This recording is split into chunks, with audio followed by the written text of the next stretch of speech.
Hello दोस्तों, स्वागत है आपका ग्राउंड हिस्ट्री इंडिया में। दोस्तों मेरा नाम है श्रवण कुमार। दोस्तों हम आपको आधुनिक भारत का इतिहास पढ़ा रहे थे। तो आधुनिक भारत के इतिहास में जो हमारा टॉपिक चल रहा था मराठा साम्राज्य।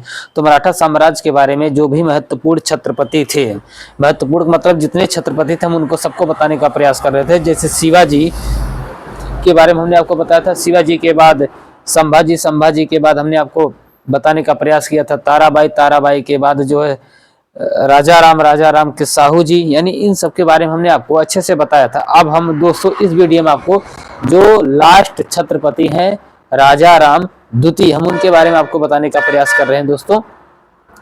तो आइए देर न करते हुए समझने का प्रयास करते हैं। दोस्तों ये जो राजा राम द्वितीय हैं, जो ये राजा राम द्वितीय हैं दोस्तों, आप देखिए इसके पहले वाले वीडियो में हमने आपको साहू जी के बारे में बताया था। साहू जी जो है दोस्तों सतारा से शासन करते हैं। तो साहू जी के पास पुत्र नहीं थे, यानी साहू जी निसंतान थे। साहू जी निसंतान थे और साथ ही साथ राजा राम के जो दोनों पुत्र थे, शिवाजी द्वितीय और प्लस संभाजी द्वितीय, यानी शिवाजी द्वितीय और संभाजी द्वितीय, ये राजा राम के पुत्र थे। तो राजा राम के जो पुत्र थे संभाजी द्वितीय और शिवाजी द्वितीय, तो दोस्तों ये जो शिवाजी, ये जो राजा राम द्वितीय है दोस्तों, इसे शिवाजी का तथाकथित पुत्र कहा जाता था। तथाकथित पुत्र कहा जाता था जिसका नाम था राजा राम द्वितीय। और ताराबाई इसे राजा राम का वैध पौत्र मानते हैं और यह जो है अगला छत्रपति बनता है।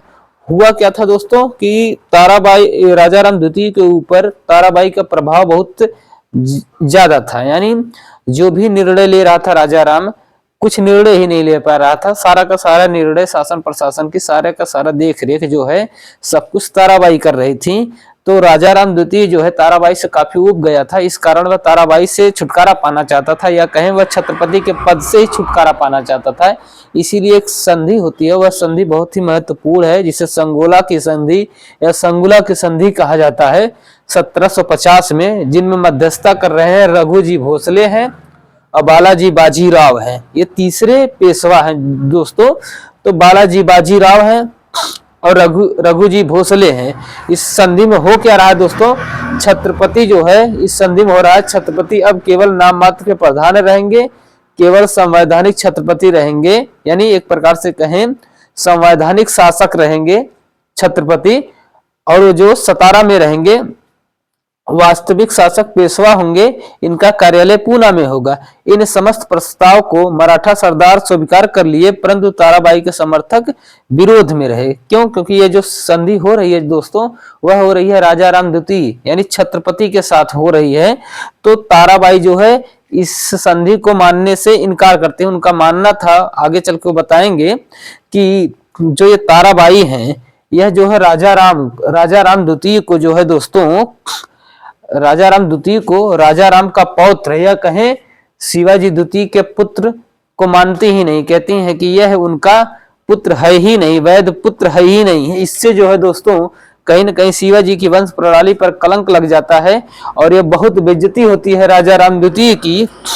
अंतोगत्वा यह 1 साल ही रहता है छत्रपति। तो दोस्तों ताराबाई जो है, देव मंदिर है महाराष्ट्र में, ताराबाई ने देव मंदिर में कसम खाकर कहा कि यह राजा राम द्वितीय जो है राजा राम का वैध पौत्र नहीं है, यानी राजा राम का वैध पौत्र नहीं है। यानी कि राजा कहीं न कहीं इस संधि को मानना ही नहीं चाहती थी। इसलिए यह जब राजा राम यानी छत्रपति को ही अवैध कह देंगी तो जाहिर सी बात है संधि लागू ही नहीं होगा। तो दोस्तों हुआ क्या, फाइनली राजा राम की बड़ी बेइज्जती हुई। तो यह संधि हुआ रघुजी भोसले और बालाजी बाजीराव के मध्य। इस संधि में हुआ क्या दोस्तों कि अष्टप्रधान को भंग कर दिया गया। पंत सचिव को जो सिंहगढ़ का किला दिया गया था उनसे ले लिया गया। ताराबाई ने कसम खाकर बताया कि यह जो राजा राम द्वितीय है, यह जो है राजा राम के पौत्र नहीं है, यानी शिवाजी के वंशज ही नहीं है।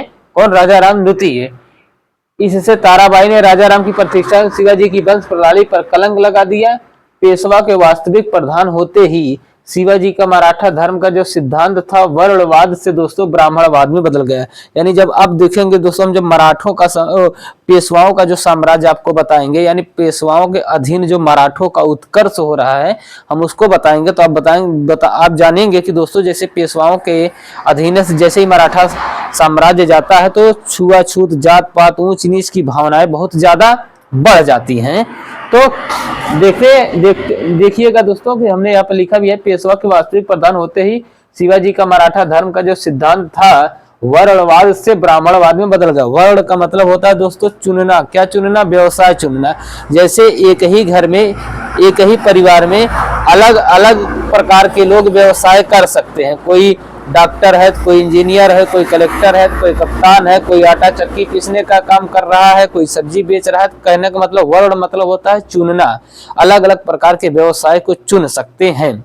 लेकिन जब ब्राह्मणवाद व्यवस्था आ जाता है दोस्तों, तो ब्राह्मणवाद कहीं ना कहीं जो एक लोग एक ही काम कर रहे हैं तो उनके कई पुस्त जो है वह एक ही काम करें। जैसे आज के डेट में अगर आप देखें, ब्राह्मण जो काम करते हैं तो वो उनके वंश प्रणाली में वही लोग केवल काम कर सकते हैं और कोई लोग पूजा पाठ या तथाकथित ब्राह्मणों के कार्य नहीं कर सकते। तो कहने का तात्पर्य था जो शिवाजी का जो धर्म सिद्धांत था वर्णवाद था, यानी कुछ भी लोग कर सकते हैं।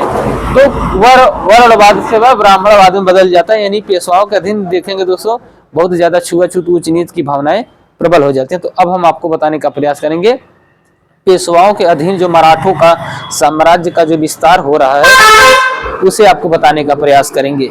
तो दोस्तों हमने आपको सभी छत्रपतियों को आपको बताने का प्रयास किया, कैसे ताराबाई ने शिवाजी की वंश प्रणाली पर कलंक लगा दिया, इससे राजाराम द्वितीय की कितनी बेइज्जती होती है। फिलहाल दोस्तों ये आप स्क्रीनशॉट ले लीजिएगा। अब इसके बाद हम आपको एकदम सीक्वेंस वे में पेशवाओं को बताने का प्रयास करेंगे। दोस्तों कोई कमियां रहेगी तो आप जरूर बताइएगा। यूट्यूब पे हमारा चैनल है ग्राउंड हिस्ट्री इंडिया, आप उसे लाइक करिए, शेयर करिए, सब्सक्राइब करिए और अपने यार मित्रों, दोस्तों, भाई, छोटे बंधुओं को जोड़िए, जिससे हमें मोटिवेट हो दोस्तों, हम मोटिवेट हो और आपको अच्छे से अच्छा कंटेंट देने का प्रयास करें। धन्यवाद दोस्तों।